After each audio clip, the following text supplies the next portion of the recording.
Hello everyone. इस video में हम बात करेंगे लिंकर एंड लोडर के बारे में।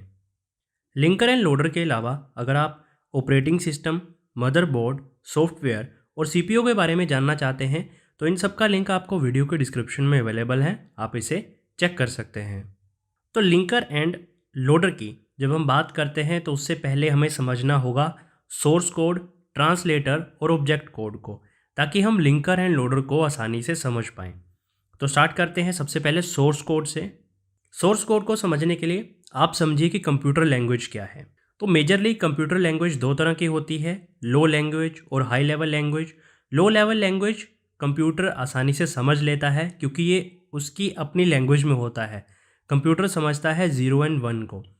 एंड हाई लेवल लैंग्वेज हमारी लैंग्वेज है, जैसे हम इंग्लिश अगर यूज़ करते हैं, लेकिन कंप्यूटर इंग्लिश को नहीं समझ पाता, वो समझता है 0 एंड 1 को। अब लो लेवल लैंग्वेज में दो लैंग्वेजेस हैं, मशीन लैंग्वेज और असेंबली लैंग्वेज। मशीन लैंग्वेज का यूज़ हम पहले करते थे स्टार्टिंग में, जहाँ पे हम कंप्यूटर को 0 एंड 1 में ही कमांड देते थे और कंप्यूटर एंड 1 में वो समझ जाता था, तो हमें कम्युनिकेट करने में ज़्यादा दिक्कत नहीं आती थी। लेकिन कंप्यूटर लैंग्वेज में कमांड देना काफ़ी मुश्किल होता था क्योंकि यहाँ पर हमें कोड देखने पड़ते थे 0 एंड 1 में कंप्यूटर को समझाने के लिए कि क्या हम काम उससे करवाना चाहते हैं। देन थोड़ा अपग्रेड हुए तो हमारे पास असेंबली लैंग्वेज आ गया, यहाँ पर हमने कुछ निमोनिक्स का यूज़ किया और इसके बाद हाई लेवल लैंग्वेज आते आते हम बिल्कुल अपनी ह्यूमन लैंग्वेज में कन्वर्ट हो गए, लेकिन ये कंप्यूटर के लिए अंडरस्टैंड करना मुश्किल हो गया। तो ये जो लैंग्वेज है, लो लेवल लैंग्वेज या हाई लेवल लैंग्वेज, ये है आपकी सोर्स लैंग्वेज। तो सोर्स कोड तो हमने समझ लिया जिस वे में हम कंप्यूटर को कमांड देते हैं। देन आ गया ट्रांसलेटर। अब यहाँ पे ट्रांसलेटर का काम क्या है? अब यहाँ पर मैंने आपको बताया कि मशीन लैंग्वेज में जब हम कमांड देते थे तो 0 एंड 1 में देते थे और वो कंप्यूटर समझ लेता था। लेकिन जब हम असेंबली लैंग्वेज और हाई लेवल लैंग्वेज जो कि ह्यूमन लैंग्वेज है उसमें कमांड देने लग गए तो वो नहीं समझ पाता था कि ह्यूमन मुझसे क्या चाहता है या क्या काम करवाना चाहता है वो मुझसे। तो उसमें यूज़ किया गया लैंग्वेज कन्वर्टर्स का, जिसे कहते हैं ट्रांसलेटर। यह ट्रांसलेटर तीन तरह के हैं, असेंबलर, इंटरप्रेटर और कंपाइलर। जब हम असेंबली लैंग्वेज का यूज़ करते थे तब हमारे पास जो कन्वर्टर था वो असेंबलर था, और जब हम हाई लेवल लैंग्वेज पे आ गए तो हमारे पास इंटरप्रेटर और कंपाइलर, दो ट्रांसलेटर हो गए। अब ये ट्रांसलेटर क्या करते थे, ये सोर्स कोड को कन्वर्ट कर देते थे ऑब्जेक्ट कोड में, मतलब 0 एंड 1 में, ताकि कंप्यूटर उसे इजीली समझ सके। तो ये जैसे मेरे पास सोर्स कोड है, ये असेंबली लैंग्वेज में दिया गया है, असेंबलर इसे ट्रांसलेट करके किस में कन्वर्ट कर देगा, ऑब्जेक्ट कोड, जो कि मशीन लैंग्वेज है। इसी तरह इंटरप्रेटर भी यही काम करता था, वो सोर्स कोड को ट्रांसलेट कर देता था ऑब्जेक्ट कोड में। लेकिन इंटरप्रेटर के साथ साथ हम कंपाइलर का भी यूज़ करते थे। तो इन दोनों में फ़र्क क्या था, इंटरप्रेटर 1 बाय 1 एक एक लाइन को वो ट्रांसलेट करता था ऑब्जेक्ट कोड में, और वहीं पे जो हमारा कंपाइलर था वो एक ही बार में पूरे सोर्स कोड को ट्रांसलेट कर देता था ऑब्जेक्ट कोड में। तो अब हम ये समझ गए कि हमारे पास सोर्स कोड है, असेंबली लैंग्वेज है, हाई लेवल लैंग्वेज है, या मशीन लैंग्वेज है, कोई भी वो सोर्स कोड ही है। अब अगर वो असेंबली लैंग्वेज या हाई लेवल लैंग्वेज है तो वहाँ पर एक ट्रांसलेटर की ज़रूरत होगी जो उसे मशीनी लैंग्वेज मतलब ऑब्जेक्ट कोड में कन्वर्ट करेगा।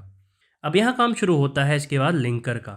लिंकर क्या करेगा, दो या दो से ज़्यादा ऑब्जेक्ट कोड को एक एग्जीक्यूटेबल फाइल में कन्वर्ट कर देगा, और बाद में लोडर उस फाइल को मेमोरी में जो रैम होती है वहाँ पे जाके एग्जीक्यूट कर देगा, ताकि हम उस प्रोग्राम को रन कर सकें। अब अगर आपको किसी प्रोग्राम को रन करना है तो उसके लिए आपको एक मेमोरी की ज़रूरत होती है, बिना मेमोरी आप रन नहीं कर सकते। कहाँ पे रन करेंगे आप उसे बिना मेमोरी, कहीं पे तो स्टोर होना चाहिए ना वो आपका डेटा। तो लोडर क्या करेगा, उसे मेमोरी में जाके सेव कर देगा या रन करेगा ताकि वो प्रोग्राम अच्छे से रन हो सके। तो इसका एक एग्जांपल देखते हैं। लिंकर मान लीजिए एक शेफ़ है, अगर खाना बनाना है तो उसके लिए आपको वेजिटेबल, स्पाइसेस, इंग्रेडिएंट्स, ये सारी चीज़ें चाहिए। उसको हम मिक्स करके क्या करेगा, शेफ़ आपका खाना बना देगा। उसी तरह ये जितने भी ऑब्जेक्ट कोड होंगे उन सबको बन के क्या करेगा, वो एक एग्जीक्यूटेबल फाइल में कन्वर्ट कर देगा। जिस तरह chef different vegetable, spices, ingredients जितने भी होंगे उनका यूज़ करके खाना बनाता है, उसी तरह लिंकर ऑब्जेक्ट कोड का यूज़ करके एक एग्जीक्यूटेबल फाइल बना देगा। अब इसके बाद काम शुरू होता है वेटर का। फूड बनने के बाद वो उस डिश को कस्टमर तक लेके जाता है ताकि वो उसे कंज्यूम कर सकें। इसी तरह लोडर एक वेटर का काम करता है जो इस एग्जीक्यूटेबल फाइल को मेमोरी तक लेके जाता है ताकि वो उसे प्रोग्राम को रन कर सकें।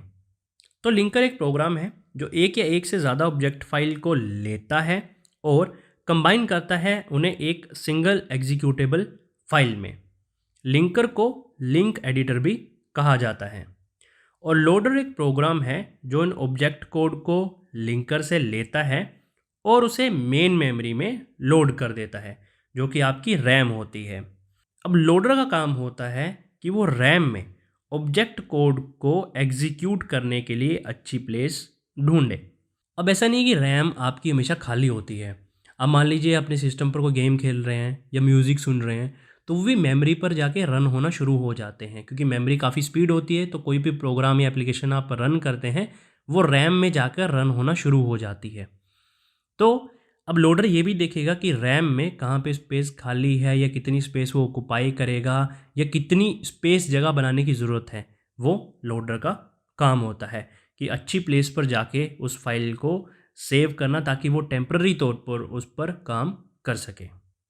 तो ये था आपका लिंकर एंड लोडर। इसी तरह अगर आप ऑपरेटिंग सिस्टम, मदरबोर्ड और उसके पार्ट्स, सॉफ्टवेयर और सीपीयू के बारे में जानना चाहते हैं तो वीडियो के डिस्क्रिप्शन में आप उसका लिंक चेक कर सकते हैं।